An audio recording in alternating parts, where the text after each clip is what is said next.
I'm pretty sure all of us are aware of labels, right? You know, the thing that our favorite artists need for them to possibly reach higher levels in their career, funding their needs, whether it be good or bad, and many more. But I'm not covering labels itself.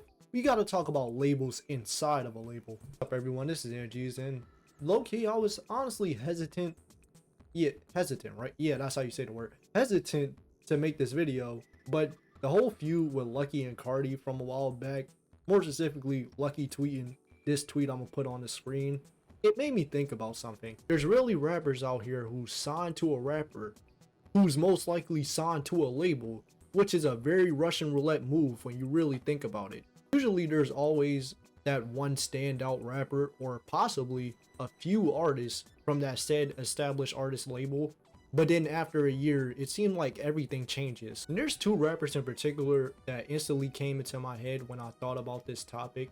First one being the main elephant in the room, Karrahbooo. I'm pretty sure there's a lot of videos talking about the Karrahbooo and Lil Yachty situation regarding her leaving Concrete Boys. But for the two people who have no idea what I'm talking about, I'm gonna do a quick rundown. On this time last year, Lil Yachty has introduced us to a new collective of rappers he has, compared to his older one, which has failed miserably, called the Sailing Team, with the Concrete Boys, which consists of Draft Day, DC2 Trail, Camo, and the main topic of hand, Karrahbooo. The reason why I say Karrahbooo is the main topic at hand is because he was literally the poster child for Concrete Boys if we're excluding Yachty, because first off, she's in a collective called Concrete Boys while being the only female rapper in the group, and second, that On the Radar freestyle she did with the other members, her part in particular, everybody was talking about for some odd reason. Y'all might be wondering, why did I only mention the On the Radar freestyle and not her solo music? Well, for starters, she barely have anything out. Most of her songs that's already out, it's either with Concrete members or with features. And also, she does not have a project out by the time of this recording. But there's a reason for that. Around late July, I'd say, there was some type of festival going on with the Concrete Boys. And then fans started to notice that one particular person was not on that stage, and that person was Karrahbooo.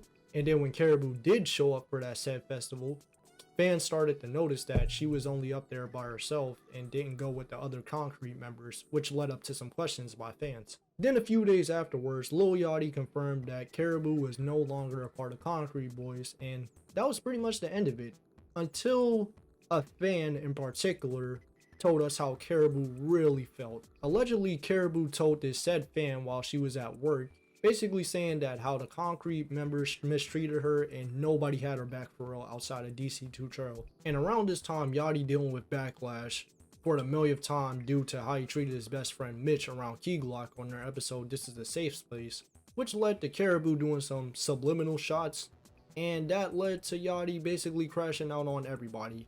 I really hate how y'all fucked up that term. Which led up to the real reason why Karrahbooo has left Concrete Boys. Exposing how she was responsible for dressing her and other Concrete members, her being 900k in debt, and the worst part of it all, her not writing her own lyrics. Nigga that I trust to knock off the dust. Or with that sack under my arm, stacking up a must. I crushed the fucking to the tusk, too geeked up to fuss. You like a boss, I'm not like them, they doing such and such. Now, I don't want to sound like that guy or anything, but it was literally so obvious that she didn't write anything. And why I say it was so obvious she didn't write a single bar, because going back to her solo songs, she only has 4. I'm gonna say this again. Going back to her solo songs, she only has 4. Also, she admitted that the only reason she became a rapper because she seen Yachty being in a movie due to him being a rapper. So I do not see how y'all did not put the pieces together. Me telling y'all that information, how does Karrahbooo respond actually? By going on Instagram Live, of course.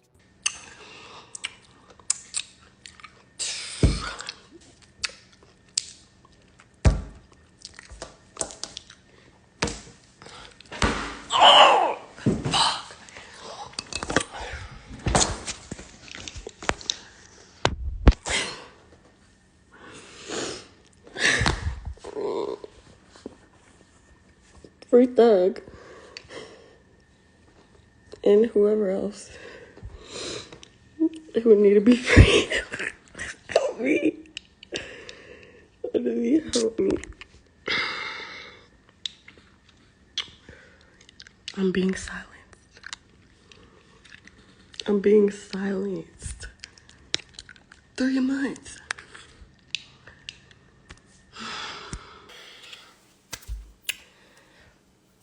I just want to tell y'all, this is serious. Everybody keeps asking, Karrahbooo, when are you gonna drop? When are you gonna drop? Oh, my tag y'all got in.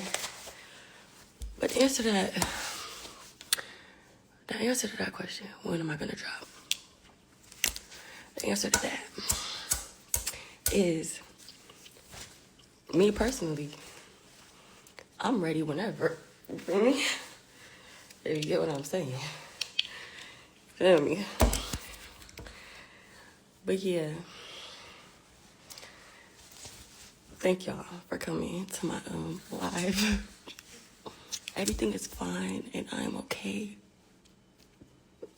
Now, based off them clips I just showed, those are very concerning clips. Now, I don't want to jump into the gun or anything saying that, oh, she's off some type of substance or anything like that. No. But you could tell that someone is not in the mental headspace, in a right mental headspace, doing all that.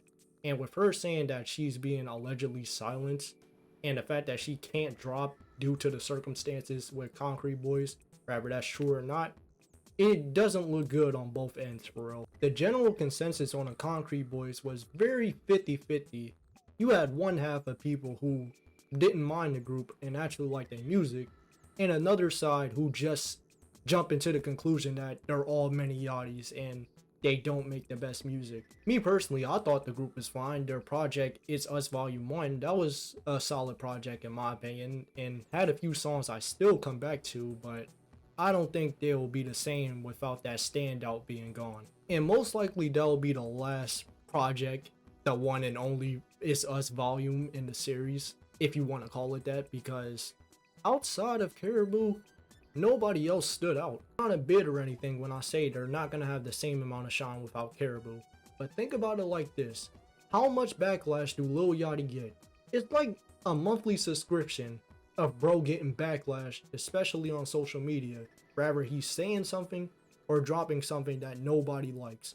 Pretty much, if he's getting all the backlash, being the head honcho of the Concrete Boys, what makes you think that people are gonna tune in to quote unquote many Yachty? And I'm not trying to be on the defense of Karrahbooo, but realistically it's not looking that good for her neither. Karrahboo's pretty much in a weird space in her career right now. Like, yeah, people were defending her during that whole Lil Yachty scandal, but afterwards, she didn't do nothing with it. Because again, we gotta take it with a grain of salt. She can't drop allegedly due to label issues. But pretty much, if her music was pretty trash, I'm not gonna hold you.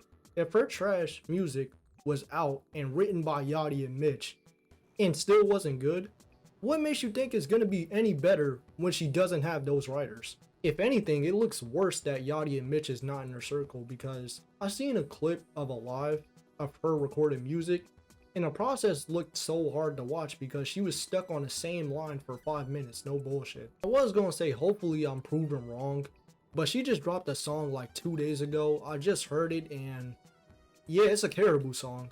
Take that information as you will. But moving off of Karrahbooo, let's talk about someone I was 100% right about, SoFaygo. People been saying I've been tripping on SoFaygo since 2021.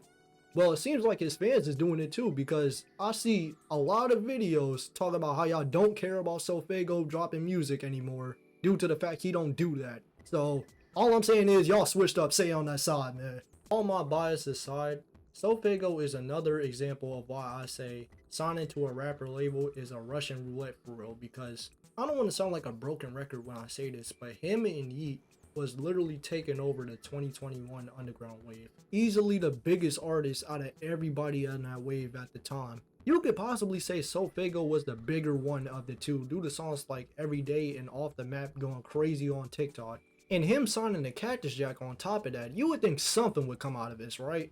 But it seemed like the more he got popular, the less he dropped during this momentum. I'm gonna play devil's advocate real quick to say, okay, possibly he might have signed at the wrong time, because he did sign in 2021, the same year that whole Astroworld tragedy did happen. But he signed in February of 2021. That did not happen till November. Until I did research, I would have thought he signed like a month or two prior due to that incident. Because mind you, I don't listen to SoFaygo. I'm literally a SoFaygo hater. Based off what I've seen, all he did was that one infamous trailer I'm gonna put on screen and then a few features. But besides that, he barely dropped himself. And then in 2022, again, he didn't drop anything. And you didn't hear anything from him until the XXL list of that year came out, which he somehow made. I'm low-key convinced Cactus Jack or somebody on the label low-key paid for SoFaygo to be here, because there's no way. Me ranting aside, he did drop on the same day an EP called Before Pink. And to add a little bit of context on why it's called Before Pink, because fans was waiting on his debut album for 2 years called Pink Heartz, and pretty much that's an EP before Pink Heartz came out later on that year. His last project dropped in late 2020 after me. And then when Pink Heartz finally came out, November of 2022, it was a disaster. Disaster to the point it sold less than 10K first week. An album which involved Gunna, Uzi, DJ Khaled, and many more. I'm not the type of person to bring up sales as an argument, but literally Ian sold more than SoFaygo on that project, and he didn't have any features. And to top it all off, Ian is not signed to a major label to my knowledge. I see why the fans be stressing so much. And on top of all that, they always gotta see the infamous next up picture. I'm sorry, but I gotta laugh every time I think of the infamous next up pictures, because there's literally two of them, bro. Literally, I bullshit you not. One of them was very recent, and I don't see how. Literally, there's 3 rappers that's always in the next up conversation: SoFaygo, DC the Don, and Rich Amiri. But that's a topic for another time. I seen a video by Duty basically saying that his manager stating SoFaygo is the only one stopping himself, not everybody else. It just seemed like that. I'm convinced he got comfortable way too early, because he got a Lyrical Lemonade, a Cactus Jack cosign when that mattered at the time, and multiple songs with features. So of course it's like it's bound to happen. It mattered at the time because realistically, Cactus Jack is really not in a good space right now outside of Don Toliver. I'm not putting all the blame on Travis exactly, but it just seemed like a very pointless label for a rapper to sign to. And didn't Smoke Perk sign for like a week and then got dropped?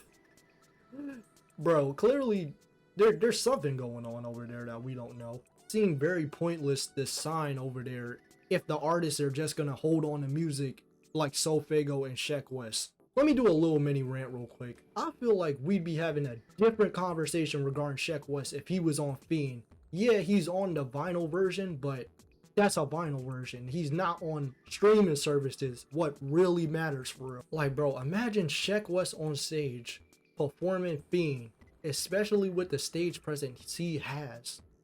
I feel like we'd be having a different conversation and possibly saying that he's still somewhat relevant. But then again, he only has one album out to his name and only do a few features, so I don't know. Take that with a grain of salt. Now, mind you, not every single rapper-owned label is doing terrible. Literally, Opium exists. They doing good. Well, except for Destroyed Lonely in 2024. Ken Carson is carrying the hell out of the label right now, and well, Homicide Gang, I don't know. I don't listen to them. CMG seems like they got a full roster over there. Well, depending on who you ask, honestly. But other than that, I don't know. Like I said earlier, the idea of signing to an established rapper, it sounds good on paper, but it's very rare for that said established rapper label to last longer than a year. And recently, I mean very recently, Gucci Mane has announced that he has dropped every single current 1017 member outside of Fujiano and Pooh Shiesty. Like my statement, my P&L with all my artists, you know, it's almost like a whole bunch of shakeup and it's a whole show in the industry right now. But when I look at my P&L and me being a businessman, I think that I'm gonna have to release almost all my artists except for Pooh Shiesty and Fujiano. This is a decision I didn't want to make. I thought about it, you know what I'm saying? I could keep all of them under the contract. But I said, hey, let's just make the unselfish decision and, let them take their talents elsewhere. So today, you know what I'm saying, I already reached out to all of my artists, you know what I'm saying, from their to their lawyers and whatever, and let them know that they're free to take their talents elsewhere. And I'm still looking for new talent to pair up with, you know what I'm saying, Pooh and Foo, and that's where I'm gonna put my focus. And I just wish them the best, and I just want to let everybody know that, because hey, that's where we at. There's already been some speculations about signing the 1017, which is I am not going to cover because it's low-key uncomfortable to me personally to talk about. But 1017 is the literal embodiment of this video. Just because an established rapper decides to open a label one day and sign people he or she decides to have talent, that doesn't mean them said people are gonna have the same amount of pull as that said established rapper. Especially with Gucci Mane case, because it's been his 4th or 5th time rebranding the 1017 label since 2007, mind you. It's not like Gucci Mane just out here signing trash artists or anything. No, the ones that I'm aware of, most of them are pretty good. But the thing is, he tend to sign trap rappers. And the reason for that is he sees himself in the people he's signing to, which sound like a good idea on paper. I am not gonna hold you, it sounds pretty good, until you realize that trap music is really not in the best space compared to it was back in the day. And most likely, since he's signing trap rappers, again, who we see himself in back in the day, they tend to have problems on top of dropping music. Saying bro gotta sign a goddamn Osama son or something like that, it's kind of too late now because of how bad the rep is for 1017. But don't you think we should change it up a bit? And even with him keeping Pooh Shiesty and Fujiano allegedly, do you not know how risky that sounds? They were a part of the new 1017 in 2020 and 2021, and they were the reason why the label has been revived since 2014. But they don't get out, well, Pooh Shiesty, I don't know about Fujiano. Pooh Shiesty don't get out till 2026. And with how fast rap is moving nowadays, I highly doubt they'll be able to keep up. Unless one of them have like multiple song projects with multiple features, or one of them, more specifically Pooh Shiesty, if Pooh Shiesty has another hit on his hands when 2026 comes, like Back in Blood, maybe something is there. But do you know how far 2026 is? I mean, Pooh Shiesty did have the movement with the young niggas walking the shiesties or whatever, but is anybody really tuning in into that man music like that? And I'm not coming off as a hater or anything. I fuck with Pooh Shiesty music. When that album he dropped a while back, I did a review on it when I was younger or whatever, but that was 3 years ago, mind you. By the time he gets out, it would be 5 years ago since that project came out. And mind you, Gucci Mane is still looking for new talent. It ain't like he just shutting down the label completely. With him keeping Fujiano and Pooh Shiesty, he's looking for more people.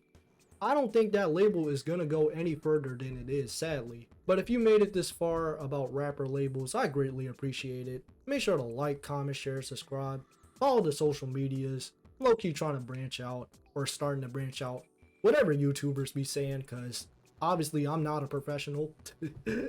I'm not a professional at all. But if you made it this far, I greatly appreciate it. This is Dan G's signing out.